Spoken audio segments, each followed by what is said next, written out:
하나님의 말씀 에스겔서 41장 12절부터 26절까지입니다. 에스겔서 41장 12절부터 26절까지 말씀.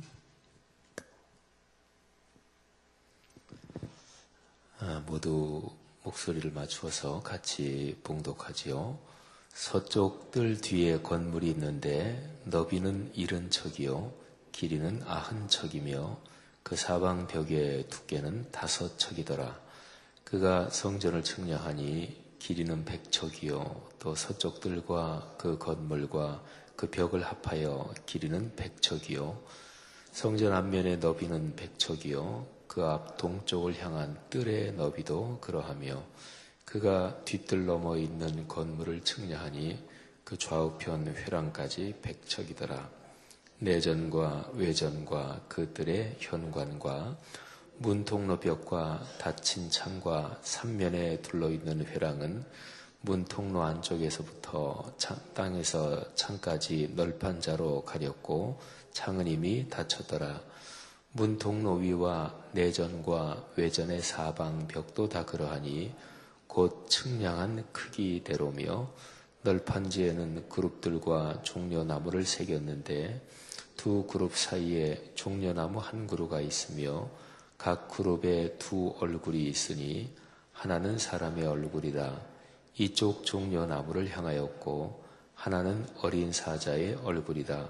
저쪽 종려나무를 향하였으며 온 성전 사방이 다 그러하여 땅에서부터 문 통로 위에까지 그룹들과 종려나무들을 새겼으니 성전 벽이 다 그러하더라. 외전 문설주는 네모졌고 내전 전면에 있는 양식은 이러하니 곧 나무 제단의 높이는 3척이요 길이는 2척이며 그 모퉁이와 옆과 면을 다 나무로 만들었더라. 그가 내게 이르되 이는 여호와 앞에 앞상이라 하더라. 내전과 외전에 각기 문이 있는데 문마다 각기 두 문짝 곧 접는 두 문짝이 있어 이 문에 2짝이요 저 문에 2짝이며 이 성전문에 그룹과 종려나무를 새겼는데 벽에 있는 것과 같고 현관 앞에는 나무 디딤판이 있으며 현관 좌우편에는 닫힌 창도 있고 종려나무도 새겨져 있고 성전의 골방과 디딤판도 그러하더라. 아멘. 신앙 생활을 이제 하다 보면은요, 이제 우리 주변에 같이 신앙 생활 하시는 분들 중에서 신앙이 열심히 깊은 분들도 있고 또 그렇지 않은 분들도 있습니다. 또 교회에서 이렇게 저렇게 부서기관에서 열심히 시간을 내서 헌신하는 분들도 계시고 또 그렇지 않은 분들도 계시죠. 근데 이 신앙생활을 열심히 하시는 분들 중에서 그러니까 봉사도 하시고 또 성경도 열심히 읽으시고 그리고 예배도 부지런히 참석하시면서 은혜를 받는 분들, 이제 그런 분들 중에서 보면 신앙에 열정이 있는 분들 중에서 신앙의 초점이 그리 정확하지 않은 그런 사람들도 꽤 많습니다. 우리가 보통 예수 믿고 또 교회 나올 때 은혜 받기 위해서 나온다 이런 얘기를 하잖아요. 그건 뭐 맞는 얘기죠. 당연하고요. 은혜 받는다 이런 얘기를 많이 합니다. 그리고 우리가 살아가면서 여러 가지 상황 속에서 쉽지 않고 또 해결해야 될 문제들 끌어안고 힘들어하고 누구나 다 그렇죠. 삶이 참 너무 간단하다, 단순하다, 삶이 참 쉽다 이런 사람은 아무도 없습니다. 아주 가끔 그런 사람이 있다면 그 사람은 이미 삶의 깊은 진리에 그 진리를 충분히 깨닫고 있는 사람이다 이렇게 볼 수가 있죠. 삶은 누구에게나 다 어렵습니다. 그래서 사람이 살면서 종교를 갖는 것은, 일반적으로 종교를 갖는 것은 동기는 아주 단순합니다. 삶이 힘겹고 어렵고 또 누구나 다 죽는데 죽음에 대한 두려움, 이거를 어찌할 줄 모르겠고, 사실은 모든 종교는 다 이제 그런 데서 이 종교 현상이 있는 거죠. 기독교 신앙도 신앙생활을 하시는 분들은 사실은 그런 점에서도 많이 공통적입니다.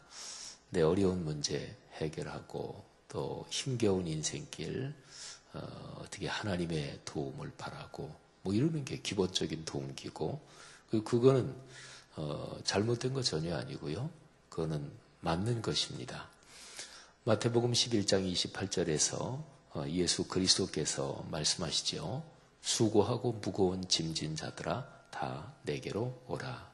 내가 너희를 편히 쉬게 하리라 말씀하셨습니다.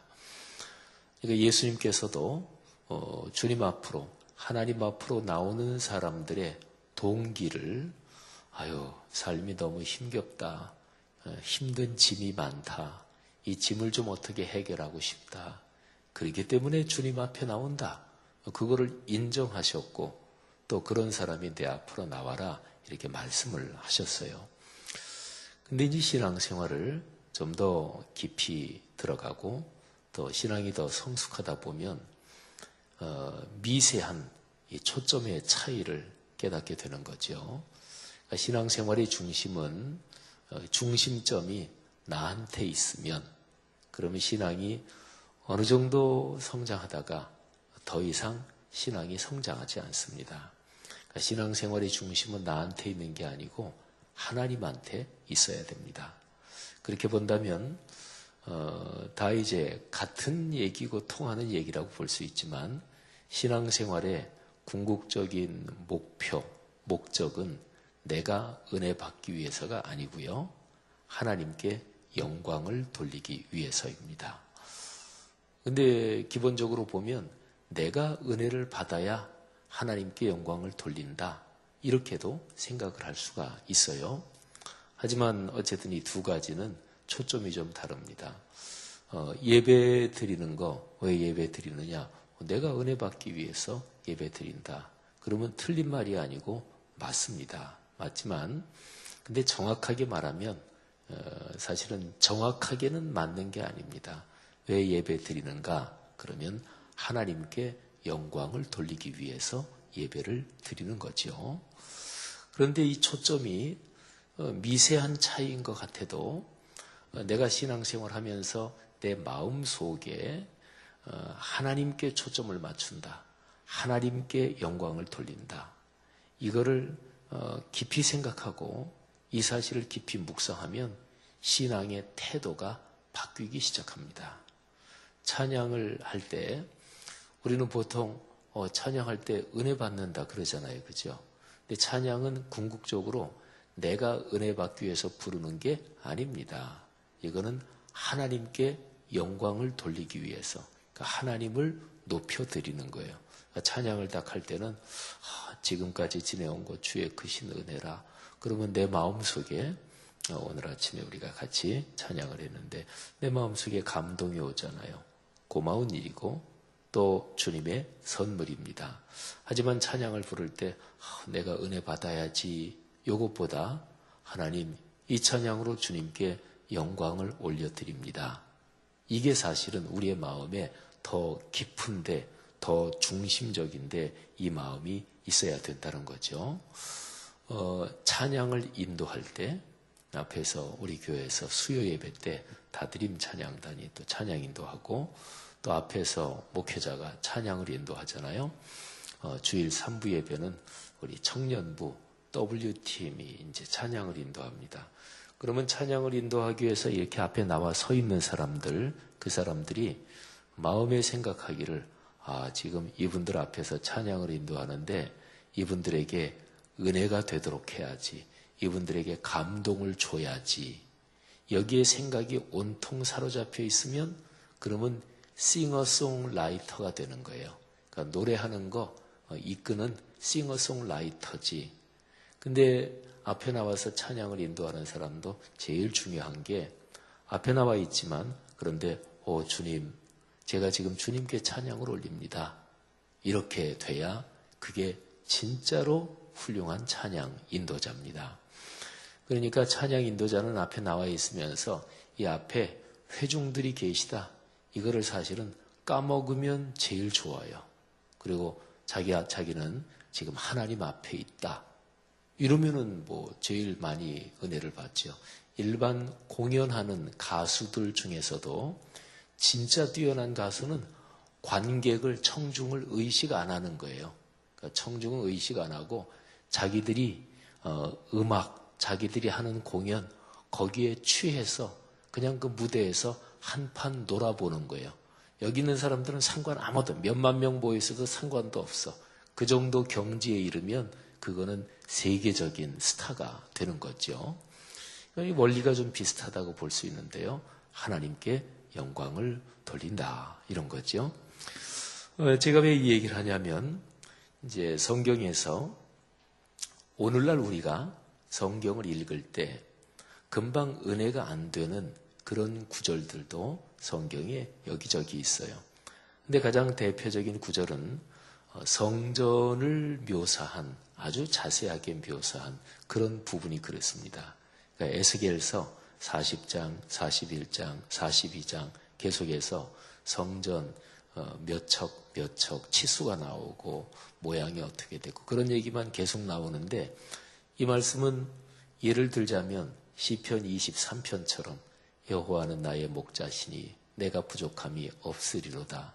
이런 것처럼 은혜되진 않잖아요. 그죠? 우리 아까 같이 읽었는데 몇 척 계속 이렇게 나오잖아요.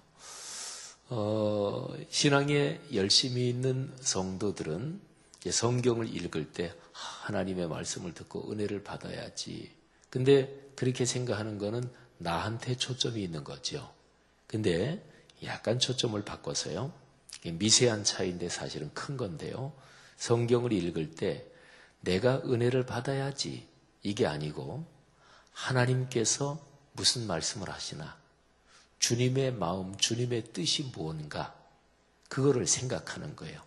예를 들어서 사람이 서로 대화할 때요. 상대방이 얘기하는 걸 내가 지금 듣잖아요. 그때 내 입장에 서서 그리고 내 생각 그거를 딱 중심에 놓고 이렇게 듣잖아요. 그러면 상대방의 마음을 이해하지 못합니다. 그러니까 내 생각대로 상대방의 얘기를 이렇게 받아들이는 거죠. 내가 기준이에요. 그죠? 그러니까 거기에서 상대방은 그런 마음으로 한 얘기가 아닌데 오해도 하고 화도 내고 이렇게 되는 거죠. 그러니까 대화의 기술에서 가장 중요한 것은 이 상대방이 무슨 얘기를 할 때 상대방의 입장에서 듣는 거죠. 그걸 보통 역지사지, 입장 바꿔놓고 생각하기 이러잖아요. 또 주님께서도 마태복음 7장 12절 황금률이라고 말씀하는 그 구절에서 남이 너희에게 내게 해주길 바라는 대로 그렇게 내가 남을 대접하라. 이 말씀이 이제 우리 말을 하면 역지사지, 입장 바꿔놓고 생각하기예요. 그러면 성경 말씀은 하나님이 우리에게 주신 하나님의 말씀이잖아요. 그러면 성경을 읽을 때 내가 오늘 성경 읽으면서 말씀 묵상하면서 내가 은혜 받아야지. 이게 좋은 건데 틀렸다고 그러는 건 아닌데요. 근데 정확하게 말하면 깊은 성숙한 태도는 아니에요. 내가 은혜 받는다. 그러니까 내가 나라는 말이 주어잖아요. 그게 아니라 하나님이 무슨 말씀을 하시지? 하나님께서 지금 어떤 마음을 가지고 계시지? 하나님의 마음을 읽는 거예요. 자, 그러면은요, 그렇게 보면, 구약에서 성전에 대한 치수, 몇 척, 몇 규빗, 이런 게 아주 지루하게 나온 그런 데가 여기 에스겔서고요. 그리고 이제 출애굽기에 보면 그게 굉장히 길게, 그리고 2번이나 나와요. 하나님께서 시내산에서 모세한테 너는 성전을 성막이죠. 정확히 말하면 그 당시 성막을 이렇게 만들어라. 그러면서 성막 바깥뜰에서부터 줄에 대해서 나오고 색깔을 또 나오고 또 안에 있는 지성소, 뭐 번제단 그런 게 쫙 길게 나와요. 근데 거기는 우리가 지금 읽은 것처럼 계속해서 치수 나오고 뭐가 어떻고 이렇게 나오니까 쉽게 뭐 은혜가 되는 구절들이 아니에요. 근데 그게 한 번만 나오는 게 아니고 모세가 하나님의 말씀을 듣고 나서 사람들한테 성막 만드는 사람들한테 작업 지시를 하잖아요. 그때 또 한 번 쭉 나와요. 그걸 읽으면 이런 건 왜 이렇게 은혜도 안 되는데 이렇게 성경에 기록이 됐을까? 이런 생각도 듭니다. 대개 그런 거는 이제 말씀을 묵상할 때 그냥 하루에 그냥 다 한번 쭉 읽어 치우고 그리고 은혜로운 내용이 있는 구절로 넘어가는 게 좋다. 이런 생각도 듭니다. 근데 그게 이제 우리한테 중심을 놓고 보면 그런 거예요. 근데 하나님 편에서는 이 성전이 얼마나 중요할까요? 굉장히 중요합니다. 무지무지하게 중요합니다. 그러니까 구약 성경에서 구약의 모든 가르침은 성전이라는 구조에 그냥 다 들어있어요. 그러니까 성전은 눈에 보이는 구원의 가르침이다. 이렇게 보시면 돼요. 그게 이제 신약으로 이어지면서 예수 그리스도의 말씀과 이제 거기에서 다 이제 풀어서 말씀이 되는 거죠. 이렇게 본다면 오늘 우리가 같이 읽은 에스겔서 41장, 40장부터 41, 42장 계속해서 성전 치수 나오고 하는데 이거는 하나님의 입장에서는 굉장히 중요한 거죠. 말씀을 읽을 때 이렇게 하나님의 심정 그리고 주님의 마음이 어떤가 이렇게 집중하기 시작하면 어느 구절을 읽어도 다 은혜가 돼요. 그러니까 나를 사랑하시는 주님과 같이 앉아 있는 거거든요. 근데 나를 사랑하시는 분, 내가 사랑하는 분, 그분이 나한테 이해가 되지 않는 얘기를 해도 상관없어요. 그죠? 여러분, 엄마가 조그만 아가하고 또는 할머니가 손주하고 앉아 있는데 손주가 말을 아직 못해요. 그러면 얘는 말을 도대체 무슨 말 하는 건지 모르겠다고 말을 알아듣지 못하니까 얘하고 있으면 짜증난다. 그래요? 아니잖아요. 아이가 옹알이 하는데 무슨 말인지 몰라. 근데 엄마는 다 해서 그래. 엄마가 진짜 그 말을 아는 것일까요? 어떤 거는 그럴 수도 있죠. 근데 사실은 그런 것도 아니에요. 그러니까 말이 쉬운 얘기로 안 통하잖아요. 그런데도 아이하고 있으면 손주하고 있으면 너무 행복하죠. 이유는 한 가지입니다. 할머니가 그 손주를 사랑하기 때문에 그래요. 또 손주가 우리 할머니, 그래서 얼마 전에 저희 집에 올라가느라고 엘리베이터를 탔는데 거기에 조그만 아이가 자기 할머니랑 같이 있더라고요. 근데 그 아이가 할머니한테 그러더라고요. 하미 그러더라고요. 할머니, 하미, 하비 그러잖아요. 근데 저 손주가 얼마나 이쁘실까 이런 생각이 들었습니다. 그러니까 신앙생활이 그런 거예요. 내가 이해되는 게 목표인가요? 내가 은혜 받는 게 목표인가요? 이거는 신앙의 깊은 면으로 보면 아직까지 제일 중요한 거를 놓치고 있는 거예요. 그러니까 내가 이해되고 내가 뭐를 깨닫고 중요하다고 제가 말씀드렸죠. 그게 맞다고도 말씀드렸죠. 근데 그것보다 더 중요한 게 있어요. 내가 아니라 하나님이 중심입니다. 주님이 중심입니다. 그리고 주님께서 내게 예를 들어서 이 안경이 이게 복이다 하고 나한테 이렇게 주는데 제일 큰 선물은 이 주님이 뭐를 주시는 거 이게 제일 큰 선물이 아니고 주님은 당신 자신을 우리에게 주십니다. 내 아들, 딸, 손녀, 손자가 공부도 잘하고 뭐도 잘하고 다 잘하면 그거야 당연히 좋겠죠. 근데 아들, 딸, 손녀, 손자가 부모에게 할아버지, 할머니에게 제일 큰 선물인 거는 그 아이들 자체가 제일 큰 선물이에요. 하나님은 당신을 우리에게 주십니다. 이게 바로 신앙생활의 제일 핵심이죠. 오늘 우리가 같이 읽은 부분에는 지성소에 대한 표현이 나와요. 여기에 내전 이렇게 된 거는 이제 지성소를 의미합니다. 성전 전체 구조에서 제일 중요한 곳이죠. 에스겔이 하나님의 천사가 환상 가운데 이 미래의 성전을 보여주고 또 에스겔이 계속 그거를 이렇게 보고 치수를 재는 거 이거를 계속 보고 따라다니면서 에스겔은 마음에 얼마나 큰 감동이 됐을까요? 그잖아요. 내가 굉장히 존경하는 사람, 사랑하는 사람, 그 사람이 나를 집에 초대했어요. 그러면 그 집이 거실이고 어디고 어디 한 군데고 관심 안 가는 데가 없겠죠. 지루할까요? 천만에요. 절대로 지루하지 않을 것입니다. 내가 사랑하고 나를 사랑하는 그 사람과 연관된 모든 것은 다 신기하고 다 감격스럽고 다 찬란합니다. 하나님과 우리와의 관계가 바로 그런 거죠.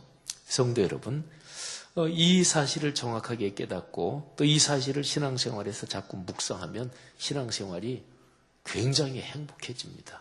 신앙생활이 갑자기 그냥 큰 문이 열린 것처럼, 그리고 갑자기 큰 평안이 우리의 마음으로 밀려 들어옵니다.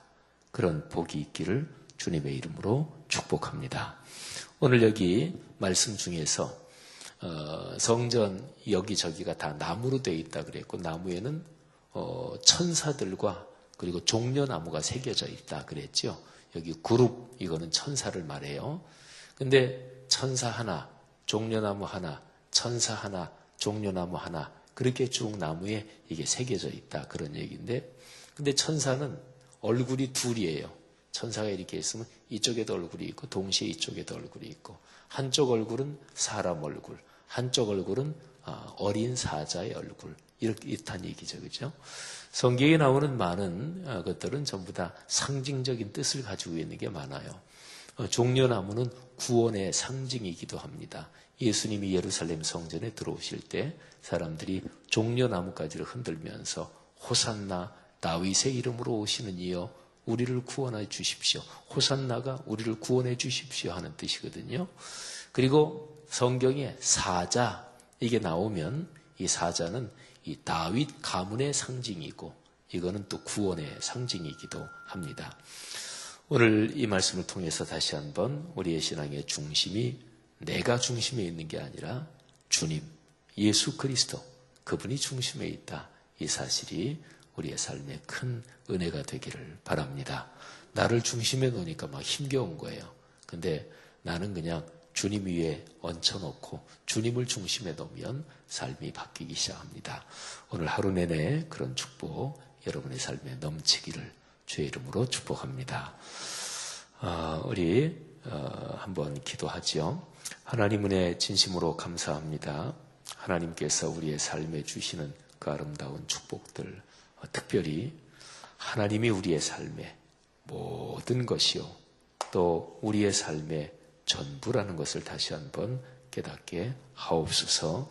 오늘 하루 내내 걸어가는 삶의 시간들 하나님이 크게 축복하시고 손 꼭 붙잡고 안고도 가시고 업고도 가시옵소서.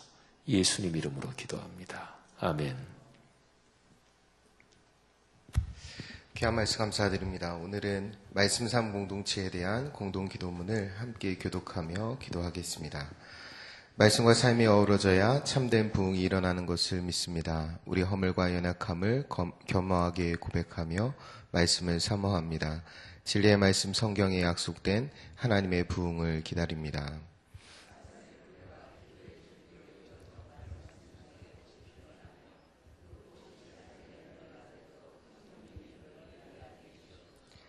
삼위일체 하나님의 임재와 현존으로 사랑의 음성을 들려 주옵소서. 주님, 우리 공동체의 비전을 굳센 믿음으로 거듭하여 선포합니다. 하나님 말씀의 거룩한 리더십으로 그리스도인의 삶과 세계를 변화시킨다. 아멘. 함께 주기도문 하시겠습니다.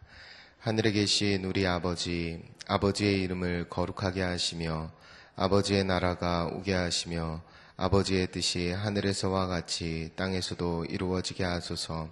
오늘 우리에게 일용할 양식을 주시고 우리가 우리에게 잘못한 사람을 용서하여 준 것 같이 우리 죄를 용서하여 주시고 우리를 시험에 빠지지 않게 하시고 악에서 구하소서. 나라와 권능과 영광이 영원히 아버지의 것입니다.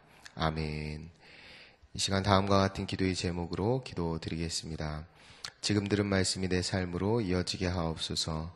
주일을 준비하는 목회자와 사역자들에게 성령님의 기름 부으심이 있게 하옵소서. 오늘 오전 6시 찬양대 지도자 모임을 복되게 하옵소서. 오늘 오후 5시 여디디아 여성합창단 2회 정기연주회에 은혜 위에 은혜를 더해 주옵소서. 계속되는 교구 대신방과 교구별 VIP 초청 예배에 은혜를 더해 주옵소서. 북미 로고스 라이프 교회와 북미 미션 센터를 복되게 하옵소서. 6월 12일 북미 정상회담이 성공적으로 개최되어 한반도의 평화가 정착되게 하옵소서. 공동 기도문의 기도 제목과 여러분 각자의 기도 제목을 따라 기도하시다가 삶의 자리로 나아가시겠습니다. 기도합니다.